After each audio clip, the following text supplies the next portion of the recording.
இன்றே டவுன்லோட் செய்து உங்கள் ஃபேவரட் ஷோக்களை என்ஜாய் பண்ணுங்க.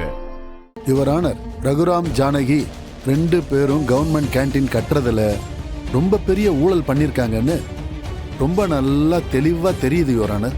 அது மட்டும் இல்ல, ஆதாரபூர்வமா இது நிரூபணமாயிருக்கு. இது வெறும் கட்டிட ஊழல் மட்டும் இல்ல, அந்த கட்டிடம் இடிஞ்சு விழுந்து ஒரு உயிர் போயிருக்கு. கேண்டீன் வேலைக்கு வந்த ஒரு வயதான பெண்மணி அந்த இடிபாடுகள்ல சிக்கி செத்து போயிருக்காங்க. இவங்க 2 பேரும் ஒரு உயிர் போறதுக்கு காரணமா இருந்திருக்காங்க. லஞ்சம் வாங்குறது எப்படி சமூகத்துக்கு கேடோ அந்த அளவுக்கு ஒரு உயிர் போறதுக்கும் காரணமா இருந்திருக்காங்க.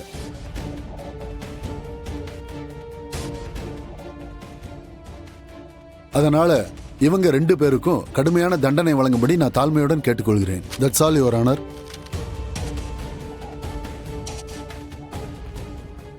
நீங்க எதுவும் சொல்ல விரும்புறீங்களா? Yes your honour.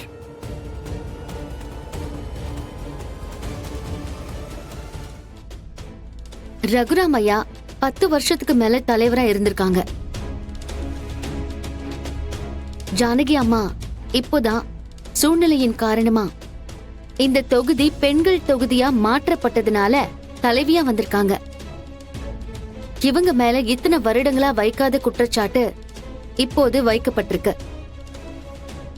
ஆதாரங்கள் அடிப்படையில நிரூபிக்கணுங்கிற நியதி இருக்கு.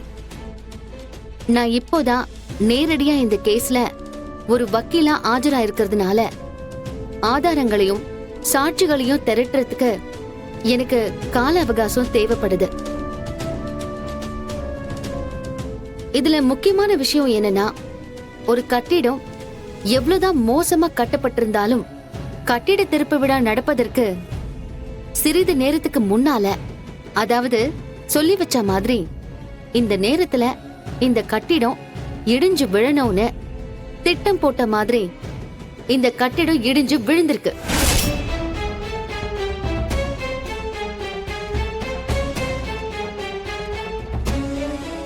அப்போ இதுக்கு பின்னாடி ஏதோ ஒரு ரகசியம் ஒளிஞ்சிட்டு இருக்கு யுவர் ஆனர்.